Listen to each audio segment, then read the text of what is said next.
रोजगार बहुत बड़ा मामला है।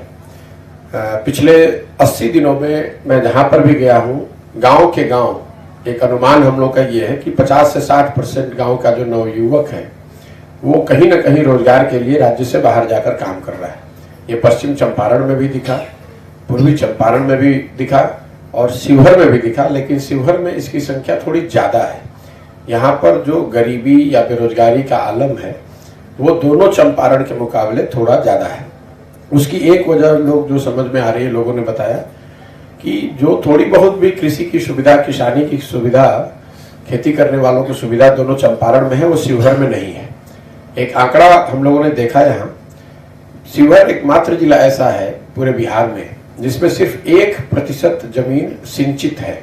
एश्योर्ड इरिगेशन की सुविधा सिर्फ 1% जमीन को है।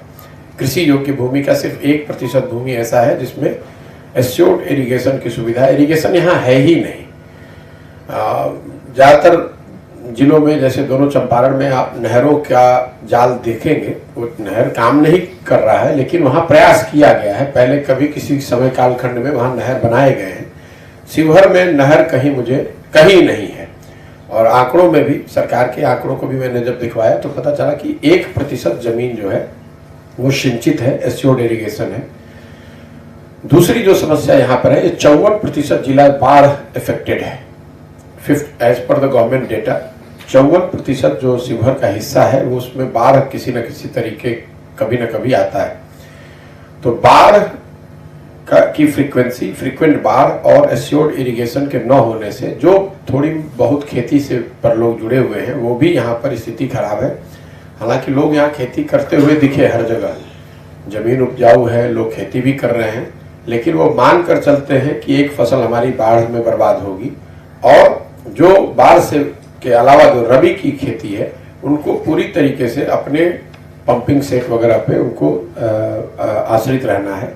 इसी वजह से खेती यहाँ पर लाभदायक बिल्कुल ही नहीं है। पूरे बिहार में नहीं है, लेकिन शिवहर में और हालत खराब है। और उसका रिजल्ट ये है कि बड़े पैमाने पर लोग हर घर से पलायन करते हैं रोजी रोजगार के लिए। अब समय आ गया है कि बिहार में सरकार ये समतामूलक शिक्षा व्यवस्था के पीछे पूरी शिक्षा व्यवस्था को ध्वस्त करने के बजाय एक ऐसी व्यवस्था बनाए जिसमें कम से कम प्रखंड के स्तर पर 1-2 विश्व स्तरीय, न भी सही तो कम से कम बेहतर स्कूल, 1-2 स्कूल भी अगर बेहतर बनाया जाए और फिर मोबिलिटी के जरिए मोबिलिटी प्रोवाइड करके बच्चों को ये सुविधा दी जाए ताकि लोग उन स्कूल में आ सके। एक प्रखंड का पेरीफेरी जो है वो 10, 12, 15 किलोमीटर होता है। शहरों में अगर आप देखेंगे, हर परिवार अपने बच्चे को स्कूल बस में भेजता है, 5-10 किलोमीटर भेज सकता है। तो हम लोग जो ब्लूप्रिंट अभी बना रहे हैं उसमें पहली सोच ये है कि शिक्षा व्यवस्था को लेकर एक 10 साल का नजरिया बनाया जाए और पहले साल हर साल 500 स्कूल, मतलब हर प्रखंड में कम से कम एक विश्व स्तरीय व्यवस्था बनाई जाए। जो अभी हम लोग सरकार 30-40 हजार करोड़ रुपया हर साल खर्च कर रही है और उससे एक भी विद्यार्थी को फायदा नहीं हो रहा है। हम लोग की सोच ये है कि 1/3 बिहार का जो बजट है वो विश्व स्तरीय शिक्षण संस्थाओं को बनाने में, स्कूल्स को बनाने में खर्च होना चाहिए और 2/3 जो पैसा है उसको एग्जिस्टिंग व्यवस्था को सपोर्ट करने में लगाना चाहिए। उसका फायदा ये होगा कि अगर आप 10-15 हजार करोड़ रुपया नए विश्व स्तरीय स्कूल बनाने में लगाएंगे तो हर साल, अभी तक का अनुमान है कि नेतरहाट जैसे विद्यालय हर साल आप हर प्रखंड में कम से कम एक, और थोड़ी और व्यवस्था भी अगर उसको ठीक से सोच कर बनाया जाए तो हर प्रखंड में 2 बनाया जा सकता है। तो अगर हर प्रखंड में आप 2 ऐसे स्कूल भी बना दें, एक आवासीय और एक नॉर्मल, और बस की मोबिलिटी प्रोवाइड कर दे विलेजर्स को, तो कम से कम शुरुआती दौर में, क्योंकि पूरी शिक्षा व्यवस्था सुधारने के लिए पंचायत के स्तर पर उस तरह के स्कूल बनाने में आपको 10 साल का समय लगेगा। तो हम लोग की सोच ये है कि सरकार को भी ये देखना चाहिए कि कम से कम प्रखंड के स्तर पर एक नेतरहाट जैसा या सबलतुल्ला जैसा विद्यालय जरूर बनाया जाए और एक ऐसा विद्यालय बनाया जाए जो आवासीय न हो। अगर प्रखंड के स्तर पर 2 ऐसे विद्यालय बनाने हो तो करीब 10 से 15 हजार करोड़ का खर्च होगा और हर साल अगर आप 10 हजार करोड़ रुपए शिक्षा व्यवस्था में लगाते जाएंगे, जो कि अभी के एग्जिस्टिंग बजट को ही अगर आप मानकर चले, तो आने वाले 10 साल में आपके हर पंचायत में ये स्कूल हो जाएगा। अगर नीतीश कुमार का 17 साल का आप शासनकाल देख ले, हर साल उन्होंने 300-400 स्कूल भी ऐसे बनाए होते तो आज 17 साल में 5-6 हजार ऐसे स्कूल बन गए होते। तो हम लोग की सोच ये है कि शिक्षा व्यवस्था इतनी बुरी हो गई है कि सिर्फ ये बात करना कि शिक्षकों की क्वालिटी अच्छी नहीं है उससे बात नहीं बनेगी।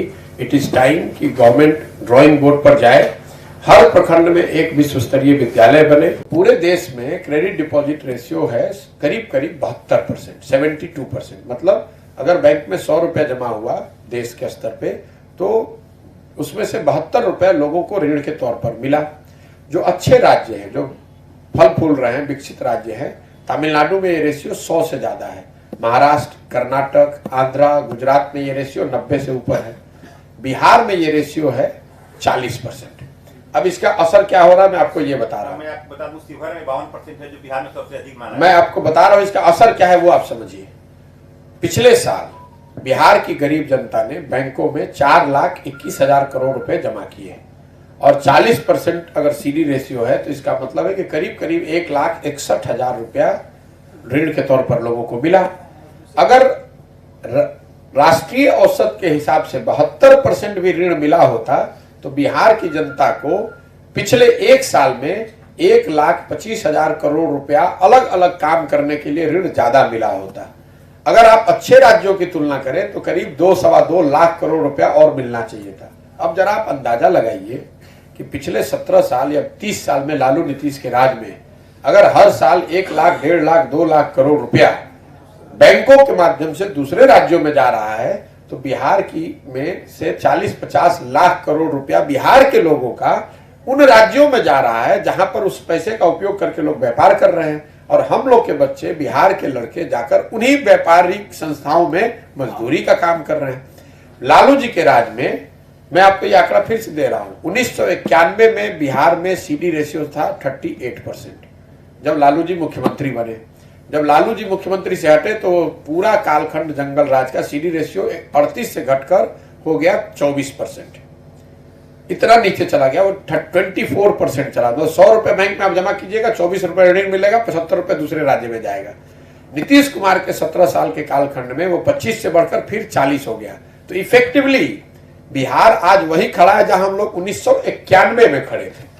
तो आप जरा अंदाजा लगाइए कि अगर 30-40 लाख करोड़ रुपया बिहार के लोगों को व्यापार करने के लिए उपलब्ध होता तो कितनी बड़ी राशि, कितने लोग आज सैलून चला रहे होते, कोई रेडीमेड का कारोबार कर रहा होता, कोई यूट्यूब चला रहा होता, कोई टैक्सी चला रहा होता, कोई दुकान लगा रहा होता, कोई छोटा मोटा उद्योग कर रहा होता। इस पर कहीं कोई चर्चा आपने अगर बिहार में सुनी हो तो हमको बता दीजिए। पूरे सालों ना कोई विधानसभा में चर्चा होती है, ना कोई पत्रकार सवाल करता है, फाइनेंस मिनिस्टर वगैरह भी ना कभी इस पर कोई बात